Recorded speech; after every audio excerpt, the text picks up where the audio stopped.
So let's have this example number 3. Okay, so determine the force in members CD, HI, and CH of the truss and state if the members are in tension or compression. So dito, medyo mas maraming member ulit. Okay, so pero pinapahanap lang sa atin dito in 3 members. So tingnan natin, ano ba yung step 1? Diba sabi lagi sa step 1, determine support reactions pero may binanggit if needed. Okay, so naalala ko from our previous discussions during our classes, nabanggit naman na pwedeng hindi tayo mag-solve ng reactions. Pwede tayong dumiretso agad dun sa may kabilang side kung saan wala yung reaction. Okay, sige. Ano ba yung sinasabi ko? Dito muna tayo. Identify natin yung members na pinapahanap. Diba ito yung pinapahanap? Isang CD, isang HI, at isang CH. Okay. If we use a cutting line, tatamaan lahat yan. Pag ganti ginawa natin na cutting line, ito. Yan. Tinamaan lahat yung unknown. Okay? So, ngayon, pag may cutting line ka na, mahati sa ilan? 2 section. Isang left, isang right. Okay? If we consider the left portion of our sections, syempre, kailangan mo na reaction dito sa kadyaan. But take note, 2 hinge yan. 4 na unknown. So, pwede nating i-minimize yung ating solution na kung saan hindi ka na maghahanap ng reaction. Pwede po yun. Actually, kanina din yung ibang examples natin, pwede nating hindi hanapan ng example. Okay? Ay, hindi pala. Sorry. Hindi pwedeng hanapan ng example kasi okay, gets. Magkahiwalay yung kanilang support pala. Sige, erase. Hindi na natin hahanapan ng reaction dito. Okay? So, paano mangyayari? So, we simply consider, daming alam. So, we simply consider or considering the right side of the right side or right section. Okay? Right section. So, ang gagawin natin, i-drawing natin yung kabila. Hindi na natin i-solve para mas simplified yung ating solution. So, drawing natin yung right side ng ating truss. Okay? And then, ito yun. Ay, tama ba ako? Ito na lang. Okay. So, ito. Ay, mali. Next is ito po. Ayan. So, ngayon, ito pa pala yung member natin sa gitna. Okay. So, ngayon po, kung makikita natin yung member natin, ito ay yung F. Ito yung E. Wait lang. Ay, sorry. Nawala yan siya. E. Tapos D. Ba't nawawala?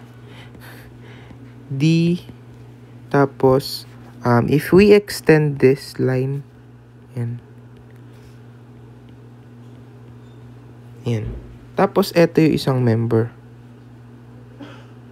Yan. Tapos, mag-erase na lang ulit ako. Ito. Yarn. Ay, mali na naman. Isa pa. Yon. Tapos, asan pa ibang members natin? We have G, we have H, we have I, tapos we have C here. Okay? Next, yung applied loads natin, we have here the, ano ba value? Ayaw ay. Ayan.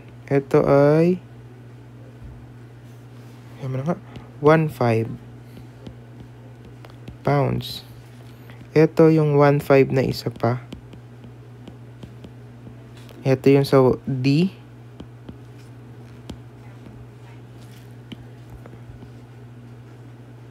$1.5. And then, yung 1.5 dun sa C, hindi naman na natin i-consider kasi nakakat na nga po tayo dun. So, ilalabas yung ating internal forces dun sa mga unknown. We have force HI. We have force CH. And then we have force CD. Tama ba tayo? CH, CD, and HI. Okay, tama naman. Yung dimensions natin, the distance between C to D, ilan ba yun? 3, tigti 3. 3 feet, 3 feet, tapos 3 feet dito. Ang height natin ay, ilan yun? 4 din. 4 naman. 4 feet, 4 feet. Okay? And then, since nakaslant yung ating CH, ayan, kuhaan na rin natin ng slope. We have 3, we have 4, therefore we have 5 na hypotenuse. Okay? So, next, pwede na tayong kumuha ng mga nawawala na forces. So, going back to our illustration, pili ka ng moment ulit, syempre, para may makancel na unknown. So, pwedeng H, para dumaan si HI and CH. Pwede rin namang C, para dumaan si CH and si CD. Okay, doon na lang tayo sige, para makita natin. Kanina, kasi puro dito tayo eh. Try natin doon sa may sinasabi ko.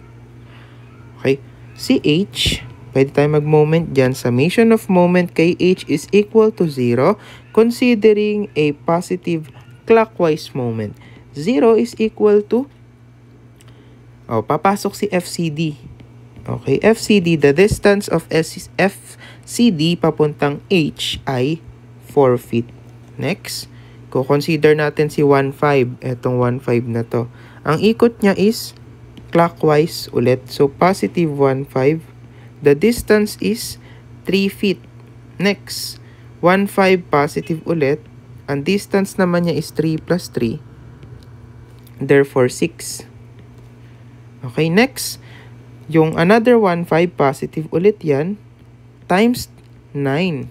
Okay, so parang wala naman ng ibang papasok na values. So, let's try to solve FCD.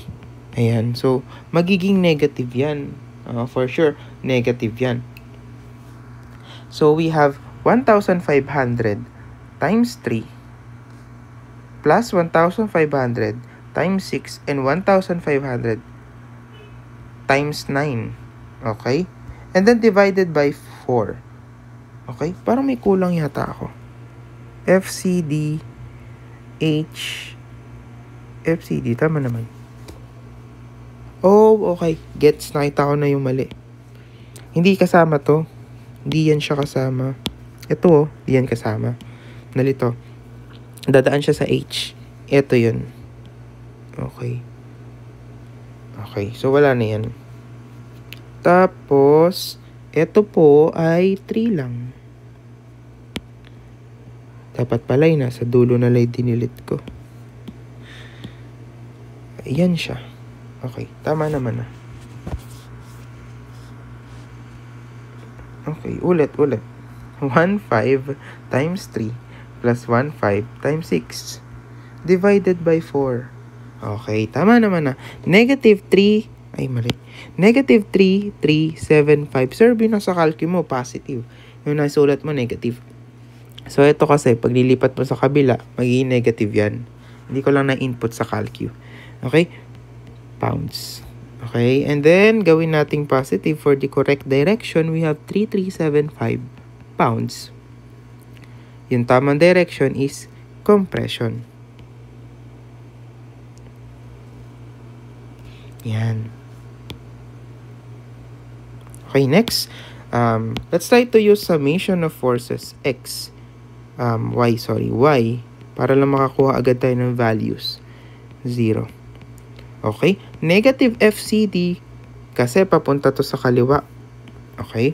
Then, negative FCH, ba't ba pinasok si FCD? Nasa Y tayo. So, negative FCH, dahil pababa ito. Okay? And then, may kapartner yan kasi may slope, nakaslant. Y is 4 over 5. Okay? Negative 1,500. Ito po. Minus 1,500. Ito. Minus another 1,500. Ito po. Okay? So, we will have FCH is equal to, lipat mo to sa kabila, magiging positive yan. Yung nasa may kanan, remain tayo na positive. Ay, negative. Oo, negative. Negative 1,5. minus 1, 5, minus 1, 5. 4, 5 divided by 4 over 5, we have negative 5,625 pounds. So, positive natin siya, magiging 5,625 pounds compression. Kasi nga po, mali yung assume natin na direction. Okay? So, last value na tayo. Okay? So, we have summation of forces. X is equal to 0. 0 is equal to, papasok si FCD. Ito pa lang. Negative FCD minus FCH times slope natin na 3 over 5 kasi nga nasa x-axis tayo. Minus FHI. Wala na ibang papasok. Yan lang. Okay, si FCD, na-solve mo kanina yan na negative 3375. Ito po ang gagamitin. Si FCH, na-solve mo rin yan. Negative rin yung na-solve mo kanina. Ito po ang gagamitin. Okay? So, sige. 0 is equal to, i-detailed ko lang para hindi tayo malito. May negative ka dyan. May negative ka doon. Magiging positive 3375. May negative ka doon. May negative dyan. Ito po ay magiging positive 5625 minus FHI. So, ilipat mo sa kabila si FHI. Magiging 3375 plus 5625. Magkakaroon po tayo ng 9,000 na meron pa akong dito na miss na value. Kapartner ni 5625 na 3 over 5. Okay, minus FHI. 3 over 5. Okay, so we will have 6,750 pounds. Positive yan, therefore, tension po. Okay? So, highlight lang natin yung answer natin. Okay? So, now we have the 3 unknown values ng ating member CD, CH, and HI. So, meron lang mga konting, mali na nailagay na values kanina, but we corrected it naman. Okay? So, naitama naman agad yung value. Okay? So, I hope clear yung ating basic concept ni method of section. So, basically, it's the same with section, but the difference is meron lang tayong specified na hinahanap. Yung principle na in-apply from method of joints, parehas lang naman ang ginamit natin dito sa method of section. Okay, so thank you for watching our lecture video for today, and I hope naging clear yung concept sa inyo.